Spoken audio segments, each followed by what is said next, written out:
Assalamualaikum warahmatullahi wabarakatuh. Shalom Om Swastiastu, Namo Buddhaya, Salam Kebajikan. Perkenalkan, nama saya Ahmad Ansori dengan NIM B1A1211343 dari kelas C dalam mata kuliah Alternatif Penyelesaian Sengketa.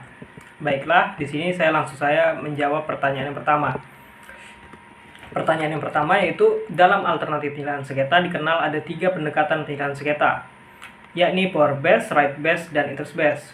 Apa yang dimaksud dengan interest based tersebut? Dan bagaimana perbedaan antara interest based dengan power based dan right based? Jelaskan dengan menggunakan contohnya. Baik, saya akan menjawab. Interest based adalah suatu upaya penyelesaian sengketa yang menekankan pada kepentingan para pihak. Jadi artinya interest based ini lebih mengedepankan tujuan win-win solution. Artinya ditarik kesepakatan yang dapat diterima masing-masing pihak.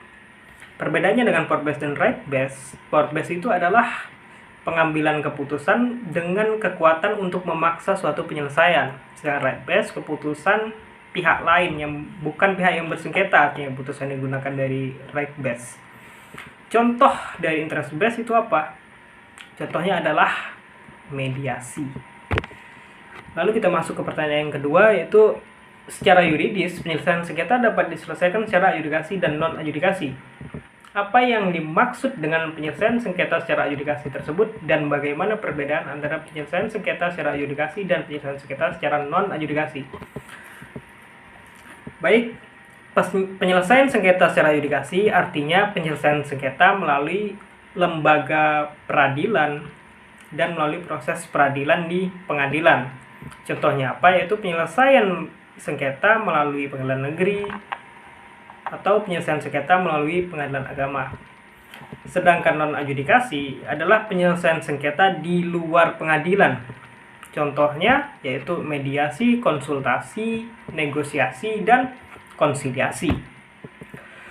Baik, untuk pertanyaan ketiga yaitu penyelesaian sengketa secara non adjudikasi dapat dilakukan melalui konsultasi, negosiasi, mediasi, dan konsiliasi. Apa yang dimaksud dengan penyelesaian sengketa melalui konsiliasi? Dan bagaimana perbedaannya dengan konsultasi, negosiasi, dan mediasi? Baik, konsiliasi artinya penyelesaian sengketa melalui pihak ketiga secara musyawarah dan damai. Di sini ditengahi oleh pihak ketiga yang disebut dengan konsiliator.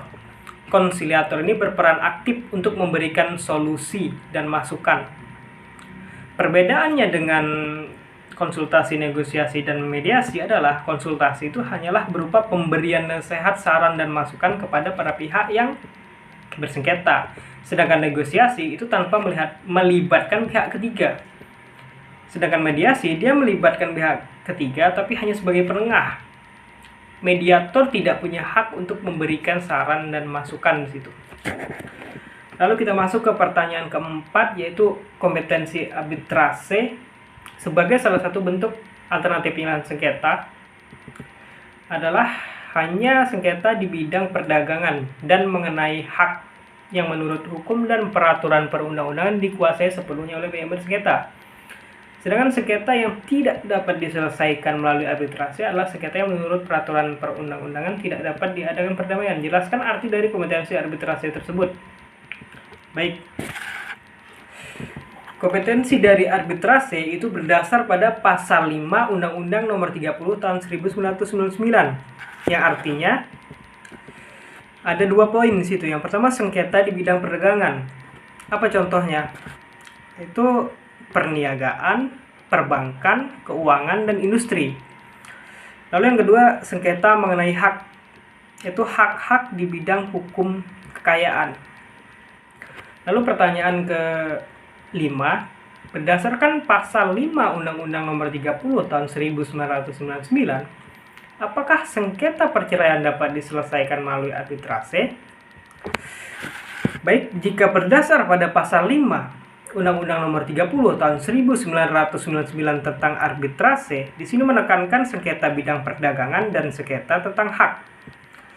Sengketa tentang hak artinya hak yang dikuasai sepenuhnya oleh pihak yang bersengketa. Jadi dapat dikatakan bahwa perceraian tidak bisa diselesaikan secara arbitrase karena memang tidak memenuhi unsur-unsur dalam pasal 5. Selanjutnya kita masuk ke nomor 6, yaitu menurut Martin Hunter ada 4 alasan penting para pihak lebih memilih arbitrase dalam menyelesaikan sengketa, yakni flexibility, focusing on the main issue, speed, and cost. Apa yang dimaksud dengan focusing on the main issue? Apa pula arti dari flexibility, speed, dan cost? Jelaskan dengan mengemukakan contoh. Baik, di sini saya akan menjawab pertanyaan nomor 6. Pertama saya jelaskan dulu apa itu flexibility. Flexibility itu artinya fleksibel. Artinya para pihak bebas dalam menentukan prosedur pemilihan arbiter, tempat pelaksanaan, dan lain sebagainya. Lalu apa sih focusing on the main issue? Itu artinya proses arbitrase terkonsentrasi pada substansi sengketa yang sesungguhnya. Karena kan kalau kita menyelesaikan sengketa lewat pengadilan, tentu ada proses yang sangat panjang. Ada prosedur yang sangat panjang harus dilalui. Kalau melalui proses arbitrase, kita tidak menemui prosedur-prosedur panjang tersebut. Lalu apa itu speed? Speed artinya arbitrase dapat diselesaikan lebih cepat daripada proses di pengadilan. Karena kalau di proses pengadilan, kita tentu melewati gugatan, eksepsi, replik, duplik, dan sebagainya sampai pada akhirnya pembacaan putusan. Lalu cost. Cost di sini artinya biaya. Biaya yang dikeluarkan dalam arbitrase jauh lebih terkendali karena dia lebih efektif dan efisien. Lalu kita masuk ke pertanyaan nomor 7. Keputusan arbitrase adalah bersifat final and binding. Apa yang dimaksud keputusan arbitrase yang bersifat final and binding tersebut? Jelaskan dengan mengemukakan contoh dan dasar hukumnya. Baik, di sini saya langsung masuk ke dasar hukumnya, yaitu pasal 60 Undang-Undang Nomor 30 Tahun 1999 tentang arbitrase, yang bunyinya begini. Putusan arbitrase bersifat final dan mempunyai kekuatan hukum yang tetap dan mengikat para pihak. Yang artinya apa? Terdapat 2 poin di sini. Poin pertama itu putusan final, tidak dapat dilakukan upaya hukum lagi. Dan yang kedua, para pihak harus mematuhi keputusan. Lalu kita masuk ke nomor 8. Walaupun keputusan arbitrase tersebut bersifat final and binding, akan tetapi upaya hukum harus dilakukan jika para pihak tidak melaksanakan putusan arbitrase tersebut secara sukarela. Jelaskan menggunakan dasar hukum. Baik, di sini saya langsung masuk saja ke dasar hukumnya. Dasar hukumnya itu pasal 61 Undang-Undang Nomor 30 Tahun 1999 tentang arbitrase, yang bunyinya begini kawan-kawan. Dalam hal para pihak tidak melaksanakan putusan arbitrase secara sukarela, putusan dilakukan berdasarkan perintah ketua pengadilan negeri atas permohonan salah satu pihak yang bersengketa. Maka di sini dapat kita simpulkan bahwa salah satu pihak dapat meminta proses eksekusi ke pengadilan negeri. Lalu kita masuk ke nomor 9. Keputusan arbitrase yang bersifat final and binding menurut pasal 399 masih dapat dibatalkan jika memenuhi persyaratan yang telah ditentukan. Jelaskan syarat-syarat apa yang dapat membatalkan suatu keputusan arbitrase. Baik, tentu dasar hukumnya di sini adalah pasal 7 Undang-Undang Nomor 30 Tahun 1999 tentang arbitrase. Setidaknya ada 3 syarat yang dapat membatalkan suatu keputusan arbitrase, yaitu yang pertama, surat atau dokumen yang diajukan dalam pemeriksaan setelah putusan dijatuhkan dinyatakan palsu. Artinya setelah dinyatakan putusan oleh arbiter, lalu ditemukan bukti bahwa dokumen yang diajukan salah satu pihak itu sebenarnya adalah dokumen yang palsu, maka itu bisa dibatalkan. Lalu syarat kedua, ditemukan dokumen yang disembunyikan pihak lawan. Dan syarat yang terakhir adalah putusan diambil dari hasil tipu muslihat salah satu pihak. Artinya salah satu pihak di sini melakukan tipu muslihat. Jadi itulah syarat-syarat dapat dibatalkannya suatu keputusan arbitrase. Lalu kita masuk ke pertanyaan nomor 10.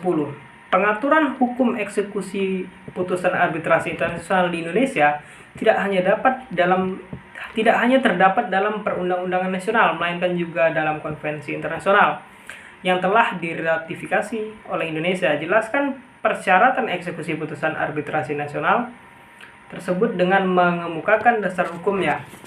Baik, di sini selain perundang-undangan nasional, arbitrasi juga berdasar pada Konvensi New York tahun 1958. Syarat mengeksekusi putusan arbitrasi internasional itu ada 3, yang berdasar kepada pasal 66 Undang-Undang Nomor 30 1999 tentang arbitrase. Yang pertama, dijatuhkan arbiter yang terikat dengan Indonesia. Artinya arbiter di sini masih ada kaitannya itu dengan Indonesia, baru dapat dieksekusi. Lalu yang kedua, termasuk dalam ruang lingkup perdagangan. Dan yang ketiga, dapat dilaksanakan setelah memperoleh eksekuator dari Ketua Pengadilan Jakarta Pusat. Artinya putusan arbitrasi nasional hanya dapat bisa dieksekusi setelah memenuhi syarat-syarat tersebut, kawan-kawan. Baiklah, inilah yang dapat saya sampaikan.